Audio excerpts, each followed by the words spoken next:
So hello everyone from the Socialist Republic of Vietnam. Sadly, the last time I'm going to be saying that for a while because I'm actually moving to Cambodia on Sunday, and that will be for another month before moving back to Vietnam. I'm going to go to Ho Chi Minh, so you're going to have to wait a whole month for me to talk about the Socialist Republic of Vietnam. I know how much you guys like it, especially the ones who get very mad about me saying it. But anyway, we are going to be talking about furries once again because I made a video in February and we were talking about the GOP's Furry Panic, in which they were saying that children were identifying as furries and then they wouldn't sit at the lunch table. They'd ask for their food to be cut up so they could eat it out of a bowl. They wouldn't do homework and their excuse would be paws can't hold pencils and stuff like that.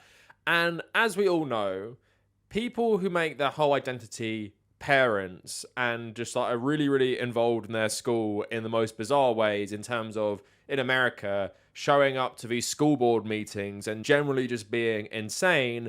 Loads and loads of Facebook mums jumped on this and said it was real and promoted all these hoaxes about this seriously happening in schools. Now, in my video, I actually predicted this would keep going, but I actually said it's because generally the furry community leans left. But I just thought I'd do this video to talk about this stuff, and do not be surprised if this becomes an even bigger Republican culture war. So I thought that the GOP would eventually catch on that a lot of older furries have left-wing politics, so they'd start like fear-mongering about that. But no, it's actually the same stuff, but now it's not only like pretty irrelevant people running for state senate, it's actually the Republican nominee for the governor of Colorado, who is not only saying this is happening, she's actually claimed to have gone to school to take pictures of kids who apparently are identifying as furries. So in the video, we're just going to go through the resurgence of this furry panic and talk about the more sinister elements of it, because on the surface, it sounds stupid, doesn't it? And it sounds funny as well. Like, if you can trick the GOP, like many hoaxes have, into getting outraged about alleged furries in schools, but that's all just in good fun. But there is a sinister part of it, and it's more like a cover to just attack transgender kids and stuff. So we're going to talk about all of that today. But before we go any further, please like the video. And in the comments, I'm curious, Americans, do you know anyone in your personal life who's been sharing stuff and fear-mongering about furries in school? I'd be very curious to know. Also, follow me on social media, at the Kavernacle, on Twitter, on Instagram. Check out my Instagram if you care about any of the stuff I'm posting from Asia. I've got it all on my highlights, so if you've missed my post, you know, my day-to-day, it's all there, and my various trips to different parts of northern Vietnam. Also, consider becoming a patron. I'm trying to build up as many $1 to $3 patrons as possible, and the benefits of which are getting access to the private patrons Discord server and get my Nintendo Switch friend code. And I'm also going to be posting one exclusive video about my travels per month. I'm going to film the Vietnam one when I go to Cambodia. I know that sounds weird, but just because I don't have much time before I go. And then I will do a video about Cambodia at the end of next month. So if you care about any of that stuff, consider becoming a patron. Also, check out the subreddit and check out my second channel, the Kavernacle Extra. So just to explain to people who might not understand what a furry even is, because part of the problem with the story is a lot of people don't understand what furries are. Like, a lot of the conservative GOP types, they think it's just a kid saying I'm an animal and acting like an animal, but it's actually all about having like some alternative persona called a fursona, and that can take the form of just having a social media profile with an avatar of you as an animal. From my understanding, you don't even need that, but it can go all the way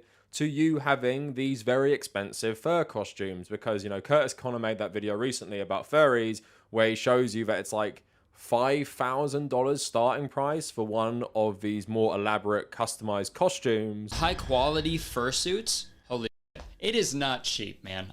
I did a little bit of Googling, and like a high quality like full fursuit costs like thousands of dollars. This person, Lemon Brat, makes really high quality fursuits, and they start at $5 grand. Fishy, fish. Making it sticky. And these people will often just like create like various backstories for their character and stuff like that. And it's kind of just coming together in a love of this like art style or these different personas and stuff like that. Of course, you do have the kink sexual element. That is part of it. But in the past, that was like the dominant view of it, where it seems like now it's more about just like this community. And as I covered in my last video on furries, there are like younger TikTok creators who are furries, and a lot more furries are women now, as it's moving away from like the sexual stuff. So furries have been hated on the internet for years and years and years, but in terms of this moral panic, it started just before Christmas, but then people started discovering like school board meetings of this stuff in about, I think, February 2022, and that's when I covered it to start with. And I found this article that was written like this week by Kavernacle, and it's titled "The Fake Furry Story That Will Not Die." And I think this just gives a good like overview of when this started, and obviously like how ridiculous it is. So I'm going to read a bit of this, and then we're going to move on to the various mainstream GOP politicians who, unlike in February, are now talking and mainstreaming this furry panic. So the article saying, there it was again, this time on my Facebook feed, one of my friends had shared someone else's post, a 4-picture collage of a teen girl wearing some ears and makeup, costumed to look cat-like. Could have been a Halloween shoot or just a dress-up photo, but of course, it was accompanied about pearl-clutching text about how some schools were allowing some girl to attend school self-identifying as a cat. Not true, I responded with some context, I guess. Others replied, but still. While others responded with various mixtures of horror, derision, and outrage. So far, there has not been a single factual foundation for any of these stories, nor for that matter do the stories get it right when it comes to furry culture and behavior, but it doesn't matter. In Colorado, the GOP candidate for governor has tripled down on the claim, we're going to get back to her, that students are self-identifying as animals throughout Denver with the support of their schools, despite repeated debunking and denial. Minnesota also has a GOP gubernatorial candidate who has repeated the litterbox claim. South Carolina districts felt the need to respond to litterbox stories. In Wyoming, parents told the board that they were worried that furries were covered in equality policies. And Rhode Island, Pennsylvania, New York, Illinois, and Oregon, oh, and Marjorie Taylor Greene too. Patient zero for this fake story seems to be Michigan's Midland Public Schools board meeting in December of 2021, at which a mother spoke claiming she was informed that litter boxes had been added in bathrooms for students who identify as cats, calling it a nationwide issue and pointing to an agenda that is being pushed. The co-chair of the Michigan GOP promoted the stories, and before you could say crazy pants, disinformation campaign, the story was being covered by BuzzFeed and the New York Times. And here is just a clip of that woman bringing this to the school board's attention. Still wrapping my brain around this a little bit, but yesterday I heard something and I was stunned. And today I am equally stunned and a little bit upset. Well, not a little bit, a lot of bit upset, furious. I would even use that word, but I want to talk about the fact that, and I know this is going on nationwide, so it is not just for this board, but our community needs to understand that the agenda that is being pushed through our schools is, just my opinion, but somewhat nefarious when it comes to some of the activities. So let's talk about furries. It was addressed by a child a couple months ago that they are put in an environment where there are kids that identify as a furry, a cat or a dog, whatever. And so yesterday I heard that at least one of our schools in our town has in one of the unisex bathrooms, a litter box for the kids that identify as cats. And I am really disturbed by that. And I will do some more investigation on that. I know it's going on nationwide. I know it is. It's part of the agenda that's being pushed. I don't even want to understand it. But I think that people need to be aware of it, because I am really upset as a parent that my child is put in an environment like that. And you know, I'm all for creativity and imagination, but when someone lives in a fantasy world and expects other people to go along with it, I have a problem with that. So the article going on to say, regrettably, almost none of the coverage asked, do furries self-identify as animals? Do they even use litter boxes? The answer is no. But the identify as that folks use when they spread the stories is a tell. Furry Panic is a barely masked version of LGBTQ plus panic, cut from the same cloth as the old "if we let gays get married today, will people be marrying their dogs tomorrow?"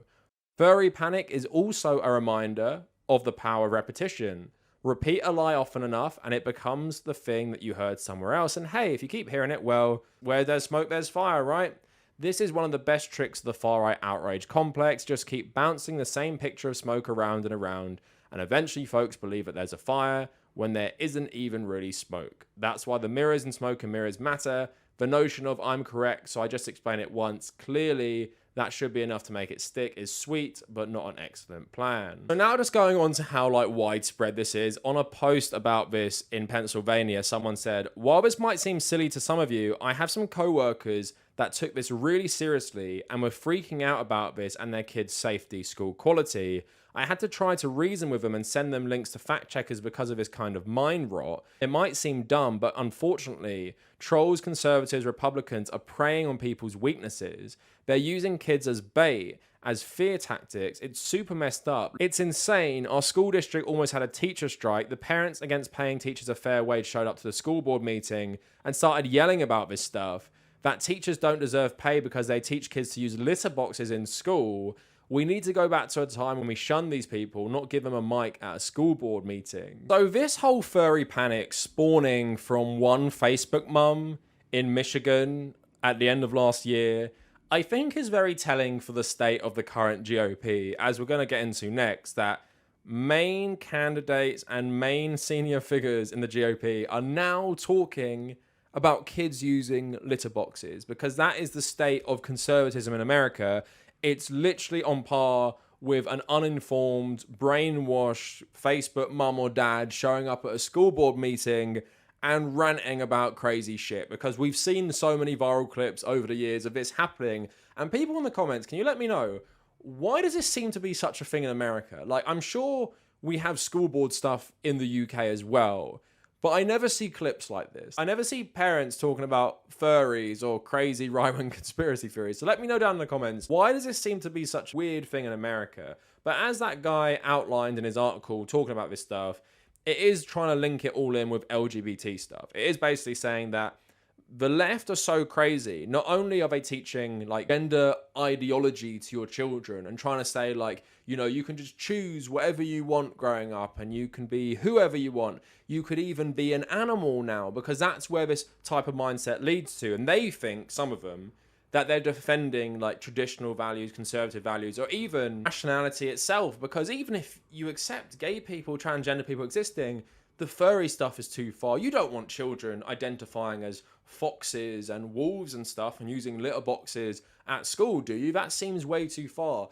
And it just shows you how much social media rots people's brain. And I think Facebook takes the worst parts of Twitter and Instagram and combines them together, in that on Twitter, it's pretty easy to get something debunked, because when something goes viral, it feels like, especially people who know about politics, they will jump on stuff like that and there's some sort of argument. But on Facebook, it feels like, and you definitely can, set up more insular communities which are private, where this misinformation really, really thrives. And you just cannot do that stuff on Twitter and on Instagram. It's too hard to share things, really, so it can't go as viral as it does on Facebook. And as you guys probably know, if you're about my age, no one my age uses Facebook anymore. We all did until we were about 18. Then everyone just moved to Instagram, Twitter, and Snapchat, where I think the older generation primarily still use Facebook. So it's a bit of a recipe for disaster in that way. And for all the benefits of social media, it's pretty clear it's been great for the far right in every country, because it galvanizes them,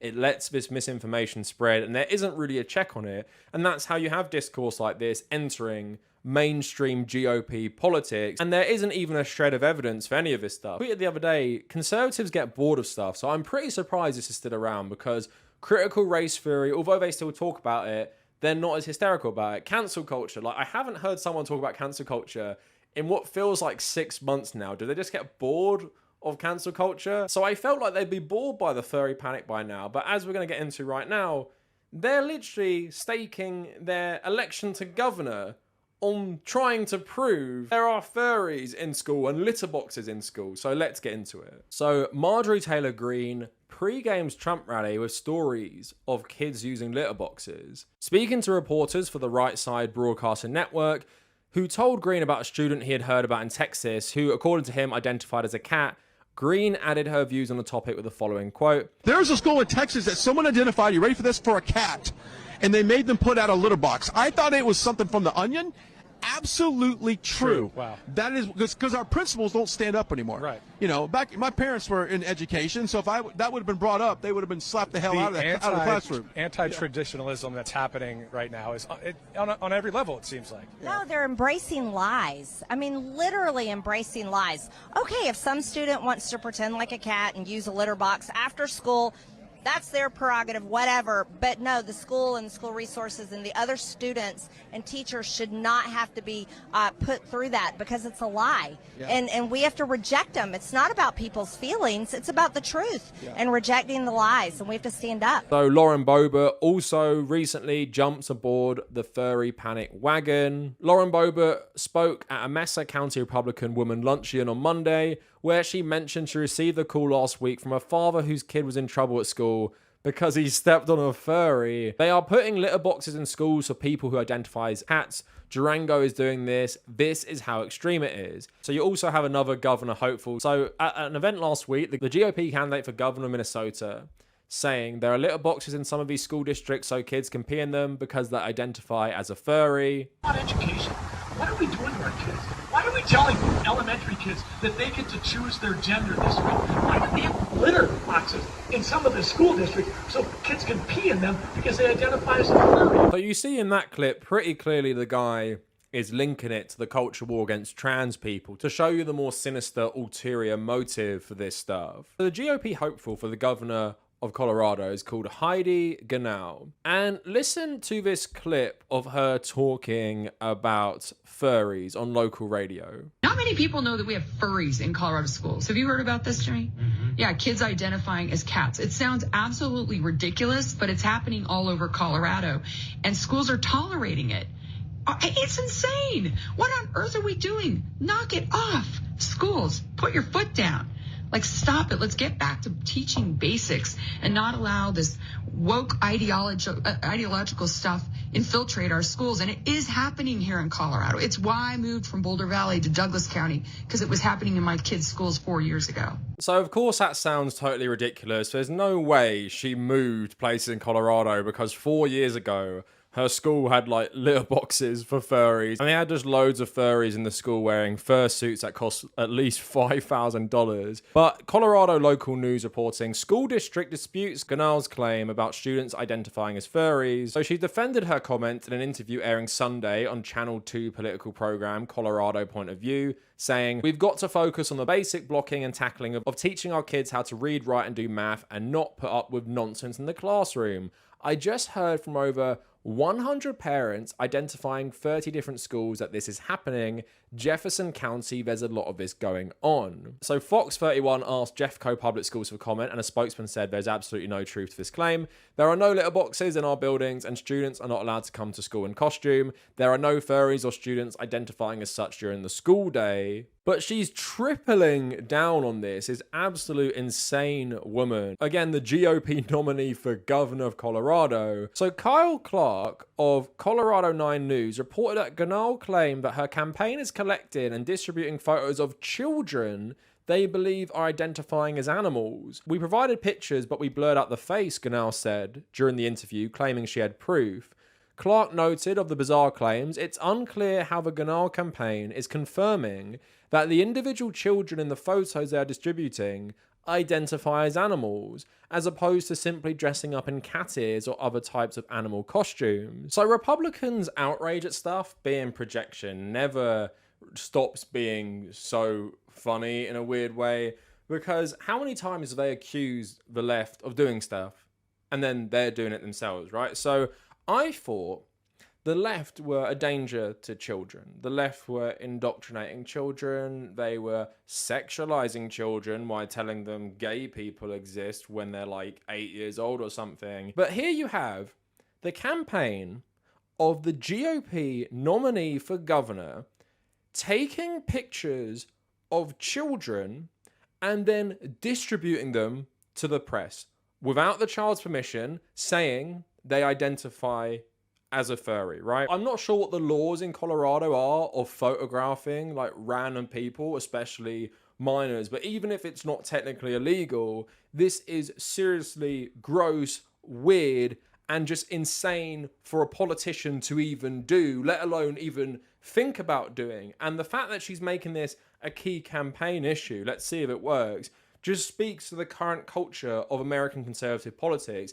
They will do anything to get into power. They will whip up any hysteria. And of course, the sinister part of this, like I've been saying, is it's all about tying the furry stuff to transgender people. And it's about saying, well, if you let young people transition, if a kid says they're transgender or something, if you normalize that, then this is what happens next. Furries, using litter boxes, not doing homework because they have paws and all this stuff. So it does have the sinister undertones, but again, this woman is absolutely insane. And what an indictment of Colorado. There isn't even any policies now. It's total culture war. And then basically do what the highest bidder wants them to do. And in the Republicans' case, a lot of the time, it's insane, ultra-conservative Christians. So this is like red meat to conservatives. Like, they're so angry. They need something to be angry about. And it just shows how easy it is to fool conservatives, because to be a conservative, you don't have critical thinking skills. Because if you have any critical thinking skills, you don't accept this in the first place. But then you might even analyze like power structures,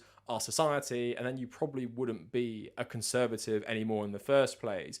But also it just shows the rising insanity and the rising hostility to anything they perceive as different. You know, I've got no problem with furries in the first place, but if there are more kids identifying as furries and going to like furry conventions, like why would anyone really have a problem with a kid having a hobby where they dress up as a character they created? Again, there's loads of stuff like that with cosplay, so why is furries any different? But they're just trying to, like the article said, tie it in with being LGBT, just like they did with gay marriage. Like, you know, will you marry your animal now because you can get married to a man and stuff? Now it's like, will you identify as an attack helicopter? Will you identify as an animal now? And because the left are oh so tolerant, they'll accept it and they'll normalize it, and then everyone will think it's okay, and only conservatives can stop us from this rising insanity. And again, I don't think this furry thing will fade out anytime soon when you have people running for governor talking about it,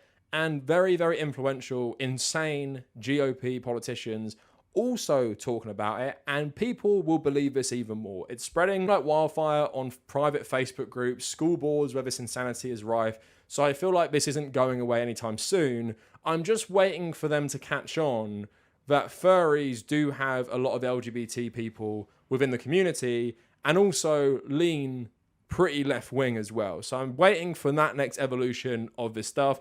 I'm also waiting for Donald Trump or Ron DeSantis to start talking about this as well. And as if teachers aren't under attack enough in America, we now need this type of thing thrown at them. I do feel very, very sorry if you are a teacher, probably in any country, but especially America, and you have to face this absolute insanity from people who are right-wing and make their whole identity about protecting children and being a mum or being a dad, but being totally okay with someone running for office, taking pictures of children and then giving them to the press, like the candidate for governor in Colorado is doing right now. So anyway, probably a shorter one than my other videos this week. Let me know what you guys think down in the comments, and if you made it this far, thank you for watching.